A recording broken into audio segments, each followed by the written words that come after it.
Ассаламу алейкум туугандар, кандайсыздар? Бүгүн сабагыбызда биз балдардын өз оюн калыптандырып, ошол ойлорун кантип коргоого үйрөтөбүз деген сабакты өтөбүз. Жол жоболорун айтып өтөбүз сиздерге. Ар бир эле ата эне балдарынын өзүнүн оюнун калыптанышын, көп ийгиликтерге жетишин каалайт. Ар бир эле ата эне. Бирок канткенде биз ийгиликтерге жеткизебиз. Көпчүлүгүбүз биле бербей калышыбыз мүмкүн. Баланын өз оюн коргоо жөндөмдүүлүгүн кантип өнүктүрүү керек? Азыр мен сиздерге ушул жөнүндө айтып берем. Өз пикирин калыптандыруу жана аны коргоодо калыптандырып эле калыш эмес. Калыптандыргандан кийин өз оюн коргоо да керек да. Эгер коргобогон болсо, калыптандырган оюн ар кимге макулдашып, же бирөө каршы көрсөтсө эле, аларга кошулуп кетиши мүмкүн, өз оюн жеткизе албай калышы мүмкүн да. Баланын мындан аркы ийгиликтүү, өзүнө өзү жетиштүү жашоосу үчүн бул өзүнүн оюн калыптандырып, ошону коргоо бул пайдалуу болгон зарыл көндүмдөр. Ар бир адам үчүн, балдар үчүн эле эмес. Бала субъективдүү бир пикирди коргоп, коомдун агрессивдүү таасирине дуушар болбош үчүн ал өзүнүн бул жөндөмдүүлүктөрүн, өзүнүн оюн коргоо жөндөмдүүлүктөрүн кичинесинен калыптандырыш керек. Мындай көндүмдөр биринчи кезекте кандайча пайда болот? Ата эненин жүрүм турумдарын карап бала ошол жүрүм турумдарды өзүнө көчүрүүгө аракет кылат да. Ата энелердин жүрүм туруму, ата энелердин кылган аракеттери аркылуу балада пайда болот. Биздин катабыз, ата энелердин катасы. Балдарыбыз биздин сөзүбүздү гана угат деп ойлойбуз. Биз сүйлөгөн менен өзүбүздүн сөзүбүзгө биздин жүрүм турумубуз дал келбей аткан болсо, балага таасирибизди тийгизе албайбыз. Бала сөздөн дагы биздин жүрүм турумубузду, кылган аракеттерибизди тандайт. Ошондуктан сиздер өзүңүздөрдү дагы дайыма тарбиялап кетишиңиздер керек. Ата эне ар бир балага өз алдынча ой жүгүртүүгө, ошол үйдө кеңештер болот го, талкуулар болуп калат, кандай мебель алсак же кандай огородко эмне эксек деген сыяктуу, ошогон талкууларга балдарды катыштыруу керек. Сенин оюң кандай деген сыяктуу. Сөзсүз балдарга өз оюн айтууга биз мүмкүнчүлүк беришибиз керек. Ата энелерди азыркы учурда аябай көп байкап жүрөм. Балдарды ашыкча көзөмөлдөп, ата энелер өздөрүнүн пикирлерин балдарга таңуулап жатышат да. Балдар үчүн чечим кабыл алып коюп атышат. Ата энелерчи, сиз көптөгөн кереги жок тыюу салуулардан арылышыңыз керек. Пайдасыз эрежелерди ойлоп чыгарбашыңыз керек. Кереги жок керек дегендер, керек, мындай кылбашың керек дейбиз. Эмне үчүн кылбаш керек? Эмне үчүн бур керектерди өзүбүз билбейбиз. Чөйрө, элдердин баары ошондойго деген сыяктуу. Сиз өзүңүздүн жеке үй бүлөлүк закондоруңузду чыгарсаңыз болот, үй бүлөлүк үрп адаттарыңызды колдонсоңуз болот. Бала сизге ишениш керек. Антпесе балаңызды жөн эле тыя берет, болбойт, кылба, андай туура эмес деп. Эмне үчүн туура эмес? Кайсы жол туура, кайсы жол туура эмес экендигин, эмне себептен кылбаш керек деген биз балдарга түшүндүрүү жолу менен айтып жүрүшүбүз керек.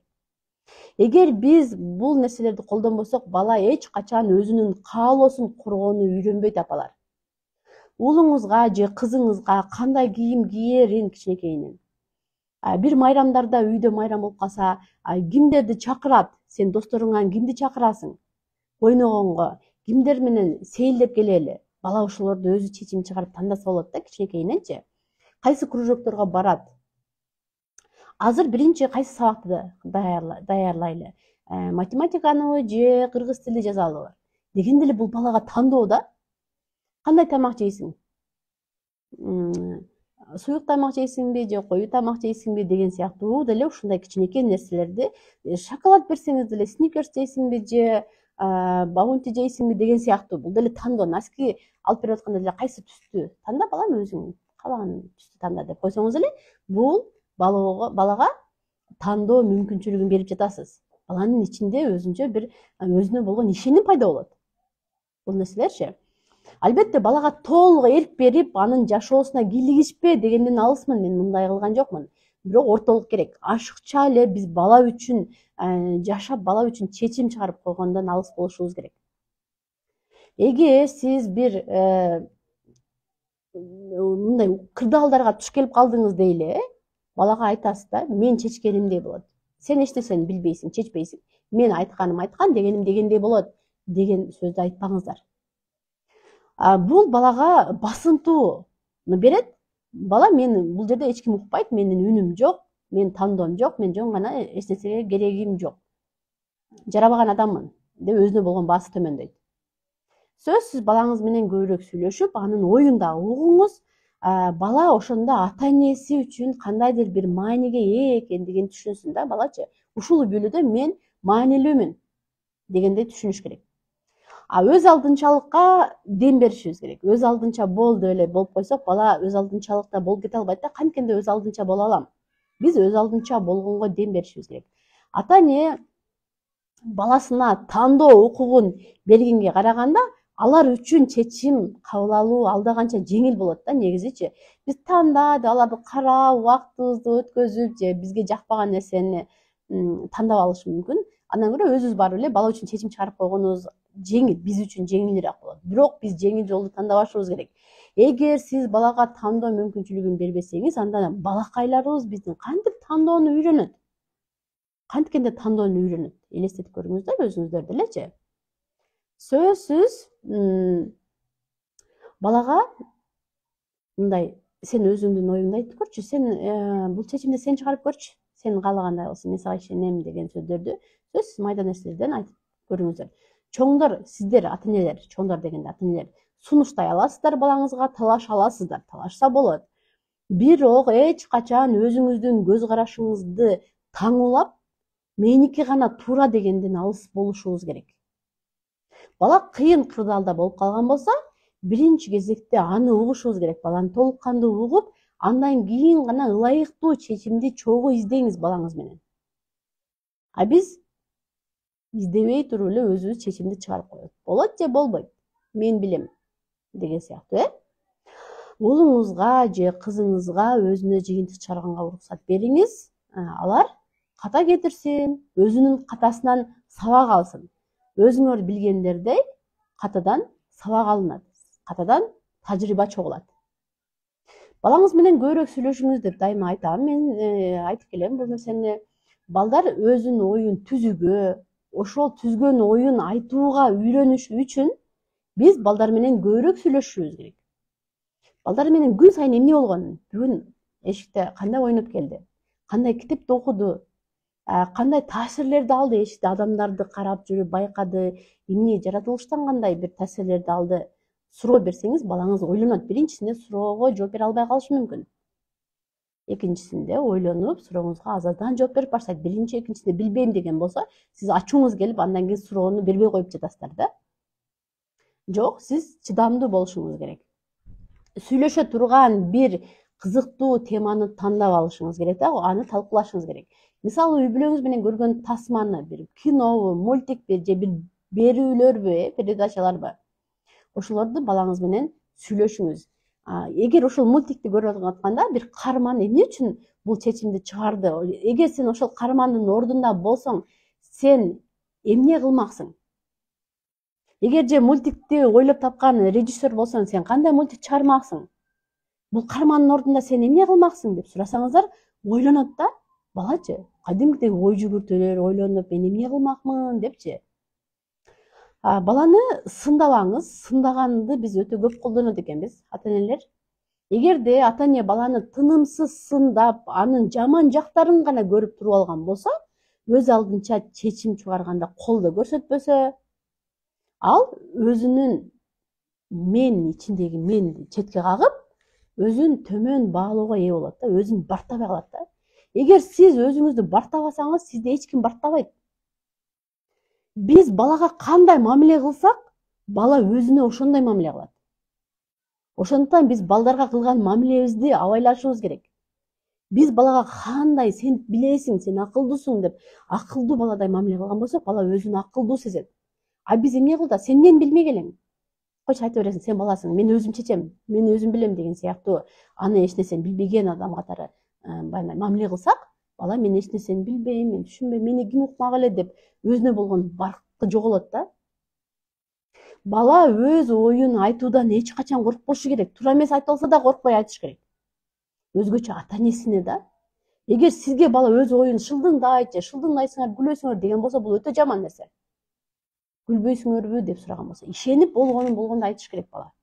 силерге оюнчу. Мен ата энелерди байкап жүрөм, балдарды шылдыңдап, каткырып, аттарды коюп алышат экен, бирдекелерди айтып жазалап, бул бизге күлкү болгону менен бала үчүн алар сыноо, бала үчүн оор нерселер. Кайта экинчи жолу аны сени уккусу келбейт, кайталагысы келбейт, уялып калат да сиздерденчи. Уялган бала өзүнө жабылат да. Балдарыңыз кандай болсо ошондой кабыл алыңыз. Анткени алар сиздин менчигиңиз эмес экендигин эсиңизге салыңыз да. Көз карандысыз инсандар сиздин менчигиңиз эмес. Сиз тез кыймылдасаңыз, балаңыз жай кыймылдап аткан болсо, балаңызды кабыл ала албай кыйналган ата энелер көп экен да. Баланын кандай болсо ошондой кемчилиги менен биз кабыл алышыбыз керек. Балдарды өз алдынча болгонго сиз үйрөтүшүңүз керек. Ата эне баланын каалоосун, тандоосун сөзсүз сыйлашыбыз керек да. Кимдир бирөөгө карама, жок, мындай айтсам оңоюраак болот экен. Балдар өз оюн айтып жатканда, сен оюңа карама каршы пикирлерди айтышы мүмкүн башка адамдар деп айтыңыз балагачы. Сен аларга кошулуп кетпей, сен өзүңдүн пикириң бар да, өзүңдүн ой жүгүртүң бар. Сен эгер өзүңдүн пикириңди туура деп эсептеген болсо, анда башка адамдарга кошулбай өзүңдүн пикириңде калсаң болот деп түшүндүрүңүз. Өз баалуулуктарын, өзүңдүн көз караштарың, өзүңдүн пикириңди коргошуң керек. Өз баягы бирөөгөчү мейличи деп аны кубандырыш үчүн кошулуп кеткенге болбойт. Сыйлоого же сүйүүгө ээ болуш үчүн ар ким менен макулдашып, өзүңдүн пикириңди сатып кереги жок деп айтыңыз. Сен өзүңдүн пикириңди калып кете беришиң керек. Ата энелер балдары менен ишенимдүү мамиледе болуш керек. Кээде сен деле оюң туура эмес болуп калышы мүмкүн деп айтам да балдаргачы. Ал эч нерсе эмес, уялып кереги жок. Ооба, адам деген адашат, ката сүйлөп алышы мүмкүн. Мен туура эмес, өзүңдүн катаңды мойнуңа алганың жакшы. Ооба, мен туура эмес айта алган окшоймун. Сиздики туура окшойт. Же эгер өзүм жок, мен өзүмдүн пикиримде эле кала берейин. Сиздики деле туура жагы бардыр, бирок мен өзүмдүн пикиримди туура деп ойлойм. Талашып, алар менен айтышып, урушуп же макулчу мейличи деп аларга кошулуп кетпей эле, жакшына тынч эле өзүңдүн пикириңде кала берсең болот деп түшүндүрсөңүздөр болот. Балдарды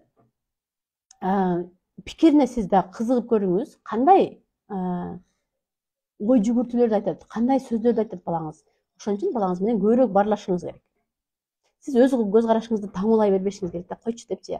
Ата энелер көбүнчө ойноп аткан балага деле өзүнүн көз карашын таңуулай берет да. Мындай ойночу, кум жака чачпа, машинаңды бул жака кой, куклаңды мындай ойно депчи. Айтам да, жок дегенде ушул баланын оюнуна аралашпаңыздарчы, сураныч. Балага бир өзүнүн ордуна отурду, оюнун ойноп атабы же бир өзүнүн көз карашын айтып жатабы, сиз акырына чейин угушуңуз керек. Өз көз карашыңызды арасында таңуулап эле бир акыл кеңештериңизди айтып киргениңиз болбойт да. Бул төмөнкү мен айтып өткөн нерселердин баардыгы баланын өзүнүн оюн калыптандырууга жана аны коргоого үйрөтүүнүн бирден бир жакшы жолдору. Колдонсоңуздар болот. Баардыгыңыздар менен коштошом, тынч болуңуздар, аман болуңуздар. Мага подписаться болгонду унутпаңыздар. Сиздерден лайк күтөм, комментарий күтөм. Сиздердин да ой пикириңиздерди күтөм. Сиздерге кандай тема кызыктуу, ошолордун баардыгын жаза бериңиз.